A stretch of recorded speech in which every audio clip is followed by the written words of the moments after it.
SPN news आवाज नाशिकचा।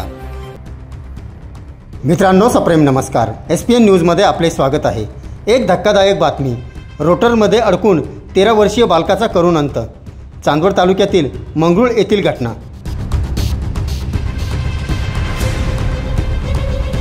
सविस्तर वृत्त असे, शेत मशागतीसाठी वापरण्यात येणाऱ्या ट्रॅक्टर रोटरमध्ये अडकून 13 वर्षीय बालकाचा करुण अंत झाल्याची घटना सोमवारी दुपारी घडली आहे।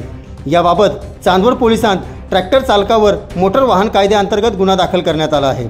याबाबत अधिक माहिती अशी की चांदवड येथील गुरुद्वारा परिसरात धाकराव वस्तीजवळ असलेल्या शेतात शेत मशागतीचे काम सुरू होते। यावेळी परमवीर सिंग हरमीत सिंग बेदी हा 13 वर्षीय बालक आपल्या कुटुंबियांसोबत शेतातील कचरा वेचण्याचे काम करत होता।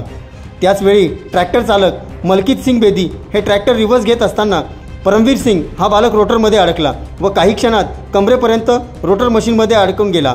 त्याला तात्काळ मशीनमधून बाहेर काढत चांदवड येथील उपजिल्हा रुग्णालयात दाखल केले। मात्र पायाच्या बाजूने कमरेपर्यंतचा भाग रोटरमध्ये फिरला गेल्याने अत्यावस्थेत असलेल्या परमवीर सिंग या बालकाला डॉक्टरांनी तपासून मृत घोषित केले।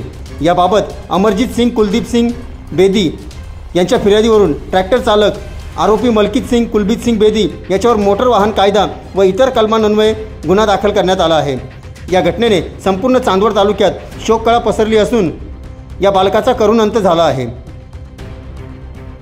SPN न्यूजसाठी प्रतिनिधी भागवत झालटे।